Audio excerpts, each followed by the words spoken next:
Hello guys, তো আপনারা কেমন আছেন? আশা করি ভালোই আছেন। তো আসলে আমি ভালো নেই, দেখতেই পারছেন আমার হাতে আছে মগ এবং পানি। তো আপনারা অবাক হয়ে গেছেন কেন পানি আর মগ এখানে ডালতাছি। এর মানে হচ্ছে আমার খামারের মধ্যে ভুটারের যে একটা অবস্থা করছে ইঁদুরে, শালার ইঁদুরটা এখন আমি যে টিক্সটা অবলম্বন করতেছি আপনার সকলেরই কাজে লাগবে। খামারে ভাইয়েরা দেখে যান, এটা হচ্ছে ইঁদুরের ছিদ্রের মধ্যে আপনারা পর্যাপ্ত পরিমাণ পানি দিবেন। যতটুকু পানি আপনাদের প্রয়োজন ততটুকু পানি আপনারা দিবেন। এতে করে কি হবে, ইঁদুরটা যদি ভিতরে থাকে তো ইঁদুরটা মারা যাবে এবং কখনো এখানে ইঁদুর আর আসবে না ইনশাল্লাহ। এটা আপনারা কাজে লাগবে আপনাদের। এই ভিডিওটা আপনারা যতই পারেন শেয়ার করবেন, যত পারেন তত বেশি শেয়ার করবেন, সকলেরই কাজে লাগবে।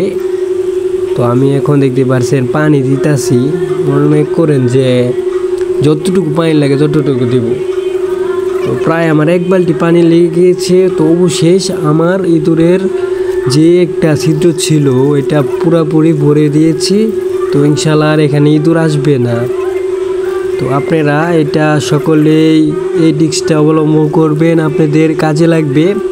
তো ভিডিওটা যদি ভালো লাগে একটা লাইক করবেন এবং চ্যানেলটাকে সাবস্ক্রাইব করে রাখবেন, যাতে নতুন নতুন টিক্স এবং মুরগির বিষয়ে নিউ নিউ আপডেট পেতে আমার চ্যানেলটা সাবস্ক্রাইব করে রাখবেন, সাথেই থাকবেন। তো দেখা হচ্ছে নেক্সট ভিডিওতে। টাটা।